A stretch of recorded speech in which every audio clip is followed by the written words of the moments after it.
बिस्मिल्लाहिर्रहमानिर्रहीम। आज हम इस वीडियो में काइनेटिक एनर्जी और पोटेंशियल एनर्जी के बारे में बात करेंगे। ये बात करेंगे कि इन दोनों में डिफरेंस क्या है। हालांकि ये दोनों एनर्जीज़ हैं, पर वो कौन से फैक्टर हैं, वो कौन सी बातें हैं जो इन दोनों को एक दूसरे से डिफरेंट बनाती हैं। उसके बाद इन दोनों के हम रिलेशंस को भी ड्राइव करेंगे, जिससे हमें न्यूमेरिकल्स को सॉल्व करने में मदद मिलेगी। अगर हम बात करें एनर्जी की, तो energy ability of doing work है। मतलब कि अगर किसी बॉडी में एनर्जी है तो वो वर्क कर सकती है। पर फिज़िक्स में हम वर्क किसे कहते हैं? वर्क के रिलेशन से हमें पता चलता है कि वर्क फोर्स इनटू डिस्प्लेसमेंट है। मतलब कि अगर किसी बॉडी पर फोर्स अप्लाई हुआ और वो बॉडी डिस्प्लेस हो गई तो हम कहते हैं कि उस बॉडी पर वर्क हुआ। पर एनर्जी वर्क कैसे करेगी? कॉमन एग्जांपल ले लेते हैं कि एक मूविंग बॉडी है, एक मूविंग बॉल है जिसमें एनर्जी है, और वो एक ऐसे बॉल से जाकर टकराता है जो कि रेस्ट में है। तो ज़्यादा चांसेस हैं कि वो बॉल भी मोशन में आ जाएगा जो पहले रेस्ट में था। अब यहाँ पर ये क्या हुआ? यहाँ पर ये हुआ कि जो बॉल रेस्ट में था उस पर फोर्स अप्लाई हुआ, और फोर्स अप्लाई होने के बाद वो बॉल डिस्प्लेस हो गया उस बॉल की वजह से। तो जब किसी बॉडी पर फोर्स अप्लाई होता है और वो बॉल डिस्प्लेस हो जाता है या वो बॉडी डिस्प्लेस हो जाती है तो हम कहते हैं वर्क हुआ। तो इस तरीके से एनर्जी वर्क करती है। अब सवाल ये पैदा होता है कि जो मूविंग बॉडी है, मूविंग बॉल है, उसमें एनर्जी कहाँ से आई?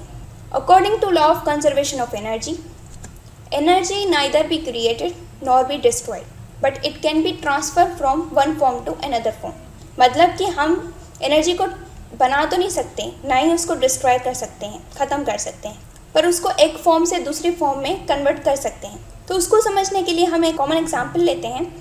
अगर हमारे घर में कोई बॉल है जो कि रेस्ट में है, और हम अगर उसको किक करते हैं या उस बॉल पे फोर्स अप्लाई करते हैं, उस बॉल को धक्का देते हैं, तो वो बॉल मूव करने लग जाती है। मतलब कि उस बॉल में डिस्प्लेसमेंट प्रोड्यूस हो जाता है। तो जैसे कि हमें मालूम है कि फोर्स लगने से अगर डिस्प्लेसमेंट पैदा हुआ तो वो वर्क हो जाता है।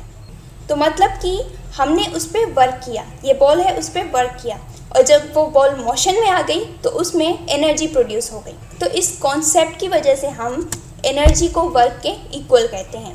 मतलब कि एनर्जी से वर्क होता भी है और वर्क से अगेन एनर्जी प्रोड्यूस होती है। आज हम इस वीडियो में ये बात करेंगे कि काइनेटिक एनर्जी पोटेंशियल एनर्जी में कैसे कन्वर्ट होती है और potential energy again kinetic energy में कैसे कन्वर्ट होती है। क्योंकि हम जानते हैं कि जो एनर्जी है वो एक फॉर्म से दूसरे फॉर्म में ट्रांसफ़र हो सकती है। तो चलिए वीडियो को स्टार्ट करते हैं।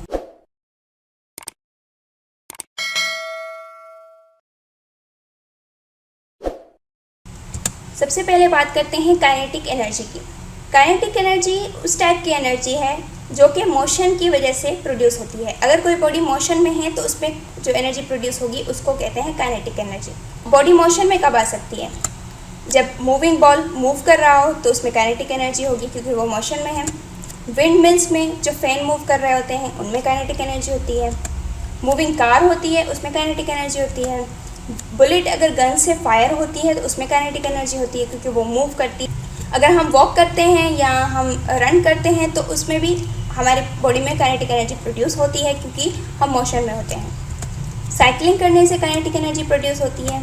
और एक हैमर जो है, हथौड़ा है, अगर हम कील पे लगाते हैं तो उसमें काइनेटिक एनर्जी होती है क्योंकि जब हम हथौड़ा कील पे लगा रहे होते हैं तो वो मोशन में होता है, और जो वो कील है वो उस हैमर की काइनेटिक एनर्जी की वजह से अंदर जा सकता है। अब हम काइनेटिक एनर्जी के रिलेशन को ड्राइव करते हैं, जिसके लिए हमें एक मूविंग बॉडी की ज़रूरत होगी। तो फॉर एग्जांपल हम एक बॉल ले लेते हैं जो अगर रेस्ट में है तो हम उस पर फोर्स अप्लाई करके उसको मूव करवा सकते हैं।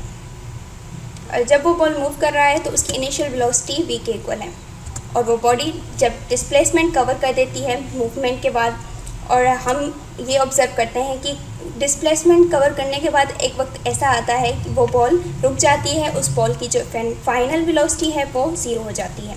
वो बॉल रुकती क्यों है और उसकी फाइनल वेलोसिटी 0 क्यों होती है? उसका रीज़न ये है कि वो बॉल जो है फ्रिक्शनल फोर्स के अपोजिट वर्क कर रही होती है, अपोजिट मूव कर रही होती है। तो जब फ्रिक्शनल फोर्स बढ़ जाता है उस बॉल के फोर्स से तो फिर वो बॉल रुक जाती है। तो वैसे तो हमें मालूम है कि फोर्स ma के इक्वल होता है, पर यहाँ पर फोर्स जो बॉल का फोर्स है वो फ्रिक्शनल फोर्स के अपोजिट काम कर रहा है, तो इसीलिए फोर्स होगा -ma। और अगर हम एक्सीलरेशन की बात करें तो वो -F/m होगा। तो अब हम इक्वेशन ऑफ मोशन को यूज़ करते हैं। इक्वेशन ऑफ मोशन हमारे पास है 2as = vf² - vi²। और अगर हम एक्सेलरेशन की जगह पर -f/m रखें जो कि बॉल की एक्सेलरेशन है अपोजिट टू फ्रिक्शनल फोर्स, और vf की जगह पर 0 रखें क्योंकि बॉल बाद में रेस्ट में आ जाता है, और vi की जगह पर v रखें क्योंकि वो उसकी इनिशियल वेलोसिटी है। तो इक्वेशन कुछ इस तरीके से होगी कि 2 × -f/m .s = 0² - v²। और अगर हम इसको अरेंज करें तो वो कुछ इस तरीके से होगी -2f/m .s = -v²। अब हम यहाँ पर देख रहे हैं कि इक्वेशन के दोनों साइड पे माइनस है, तो अगर इक्वेशन के दोनों साइड पे सेम थिंग मल्टीप्लाई कर रही है तो हम उसको कैंसिल कर सकते हैं। तो ये इक्वेशन कुछ इस तरीके से बन जाएगी 2f/m × s = v²।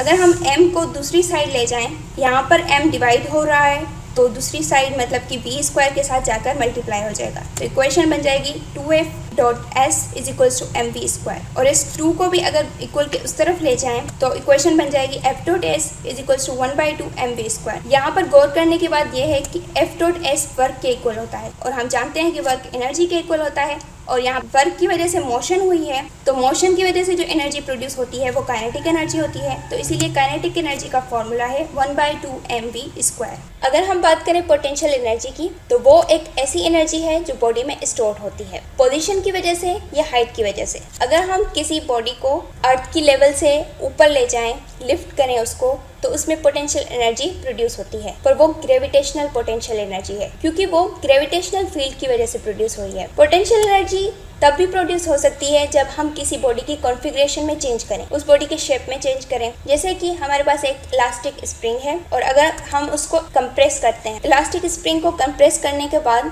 उस स्प्रिंग में पोटेंशियल एनर्जी प्रोड्यूस होती है क्योंकि हमने उस पर वर्क किया, उसको कंप्रेस किया, तो वर्क करने से उसमें एनर्जी प्रोड्यूस हो गई। पर ये उसकी कॉन्फ़िगरेशन को चेंज कर देती है, उसके शेप को चेंज कर देती है, तो इसीलिए हम कहेंगे इसमें पोटेंशियल एनर्जी है। और अगर ये एनर्जी है तो अगेन वो वर्क कर सकती है। हम उस स्प्रिंग को जब छोड़ेंगे तो वो अगेन अपनी स्टेट में आ जाएगी, मतलब अगेन डिस्प्लेसमेंट कवर करेगी। जैसे कि हमें मालूम है कि energy ability of doing work है, तो इसीलिए ये अगेन काम करेगी। और यहाँ पर जो एनर्जी प्रोड्यूस हुई है वो इलास्टिक पोटेंशियल एनर्जी है। अगर हम ग्रेविटेशनल पोटेंशियल एनर्जी के फॉर्मूले को ड्राइव करें तो उसके लिए हमें एक बॉडी लेनी होगी जिसको हम लिफ्ट करेंगे, मतलब कि अर्थ की लेवल से ऊपर ले जाएंगे, पर इस तरीके से ले जाना है कि एक्सीलरेशन उसमें प्रोड्यूस ना हो सके, मतलब कि उसकी वेलोसिटी चेंज ना हो। पर हमें मालूम है कि जो भी बॉडी अर्थ के लेवल से ऊपर होती है उसमें एक्सीलरेशन ड्यू टू ग्रेविटी होती है अर्थ की वजह से। तो यहाँ पर हम एक्सीलरेशन को g लिख सकते हैं। अगर हम यहाँ पर फोर्स की बात करें, किसी भी बॉडी पर फोर्स ma के इक्वल होता है, पर इस कंडीशन में एक्सेलरेशन 0 है, पर यहाँ पर एक्सेलरेशन की जगह पर एक्सेलरेशन ड्यू टू ग्रेविटी है, तो इसीलिए फोर्स mg के इक्वल हो जाएगा, मतलब कि उस बॉडी के वेट के इक्वल हो जाएगा। तो अगर हम यहाँ पर पोटेंशियल एनर्जी को फाइंड करना चाहते हैं तो हमें मालूम है कि पोटेंशियल एनर्जी वर्क के इक्वल होता है, या कोई भी एनर्जी वर्क के इक्वल होती है, तो वर्क का रिलेशन लिखेंगे फोर्स इनटू डिस्प्लेसमेंट। इस बॉडी ने हाइट कवर की है, किसी हाइट पर है, तो डिस्प्लेसमेंट यहाँ पर होगा h को और mg को अगर हम इस वर्क के फॉर्मूले में पुट करें तो वर्क हमारा आ जाएगा mgh। अगर किसी बॉडी पर वर्क होता है तो उस बॉडी में एनर्जी प्रोड्यूस हो जाती है, पर अगर वर्क की वजह से बॉडी पोजीशन पर आ जाए, किसी हाइट पर आ जाए, तो उसमें पोटेंशियल एनर्जी प्रोड्यूस हो जाती है। तो हम यहाँ पर ये कह सकते हैं कि पोटेंशियल एनर्जी का जो फॉर्मूला है वो है mgh। अगर हम ये सीखना चाहते हैं कि काइनेटिक एनर्जी और पोटेंशियल एनर्जी एक दूसरे में कन्वर्ट कैसे होते हैं, तो उसके लिए बेस्ट एग्जांपल ये है कि हम बॉल को थ्रोन करें, वो अपवर्ड जाए और देन वो रिटर्न बैक आए अपने सरफेस पर। जब हम बॉल को थ्रोन करते हैं अपवर्ड तो वो मूवमेंट में आता है, मोशन की वजह से उस बॉल में काइनेटिक एनर्जी प्रोड्यूस होती है, और वो जैसे ही अपनी पीक पॉइंट पर पहुंचता है, किसी हाइट पर पहुंचता है, तो वो काइनेटिक एनर्जी पोटेंशियल एनर्जी में कन्वर्ट हो जाती है ड्यू टू पोजीशन या ड्यू टू हाइट। और उसके बाद वो बॉडी जो है नीचे आ जाती है, अपनी ज़मीन पर वो बॉल गिर जाती है, और उसमें पोटेंशियल एनर्जी जो है वो काइनेटिक एनर्जी में कन्वर्ट हो जाती है जब वो बॉल नीचे आ रही होती है, मूवमेंट में होती है। तो इस तरीके से काइनेटिक एनर्जी पोटेंशियल एनर्जी में कन्वर्ट होती है और again potential energy kinetic energy में कन्वर्ट होती है। आमतौर पर एक क्वेश्चन आता है कि find the change in translational kinetic energy if velocity of the body is increased 2 times। मतलब कि अगर हम वेलोसिटी को डबल कर दें, 2 टाइम्स कर दें, तो काइनेटिक एनर्जी में क्या चेंज आएगा। तो काइनेटिक एनर्जी का फार्मूला हम जानते हैं 1/2 mv² होता है। तो यहाँ पर v की जगह पर अगर हम 2v रखते हैं तो काइनेटिक एनर्जी हो जाएगी 1/2v होल स्क्वायर, और अगर हम उसको होल स्क्वायर से निकालें बाहर तो 2 4 होता है और v² होता है। तो इसीलिए काइनेटिक एनर्जी कन्वर्ट हो जाएगी 1/2 × 4 × m × v²। यहाँ पर हम एक मिस्टेक कर देते हैं कि हम 2 को 4 से कैंसिल आउट कर देते हैं, पर हमें यहाँ पर कोई वैल्यू नहीं चाहिए, हमें यहाँ पर सिर्फ काइनेटिक एनर्जी में चेंज चाहिए। तो इसीलिए हमें काइनेटिक एनर्जी का जो फार्मूला है वो अलग करना होगा और बाकी जो फैक्टर है वो अलग करना होगा। तो इसीलिए काइनेटिक एनर्जी हो गई 1/2 mv² और बाकी जो फैक्टर था 4 उसको हमने अलग कर दिया। अब जो 1/2 mv² है उसकी जगह पर हम काइनेटिक एनर्जी का सैम्बल लिख देते हैं, जैसे कि kinetic energy is equals to kinetic energy × 4, जो कि इक्वल हो जाता है 4 टाइम्स काइनेटिक एनर्जी। मतलब कि यहाँ पर translational kinetic energy 4 times increase हुआ है या 4 टाइम्स चेंज हुआ है। अब आपकी प्रैक्टिस के लिए एक क्वेश्चन है, find the change in translational kinetic energy if velocity increased by 2 times and mass decreased bye 1/4 times. इसका आंसर आप कमेंट्स में ज़रूर लिखिएगा, इससे आपकी प्रैक्टिस हो जाएगी प्रॉब्लम्स को सॉल्व करने की। एक और क्वेश्चन है, find the change in gravitational potential energy when height is increased by 2 times and potential energy is equals to mgh। इस क्वेश्चन को भी हल करके आप कमेंट्स में ज़रूर लिखिएगा कि पोटेंशियल एनर्जी कितनी चेंज होगी अगर हम हाइट को डबल कर दें तो। अगर आपको हमारी ये वीडियो काम की लगी तो इसे लाइक और शेयर ज़रूर कीजिए और सब्सक्राइब कीजिए मेरे चैनल फलक लर्निंग टिप को। और अगर आप चाहें तो इंस्टाग्राम पे और फेसबुक पेज पे भी फॉलो कर सकते हैं, जिनकी लिंक आपको डिस्क्रिप्शन में मिल जाएगी। और इस वीडियो को पूरा देखने के लिए थैंक यू वेरी मच।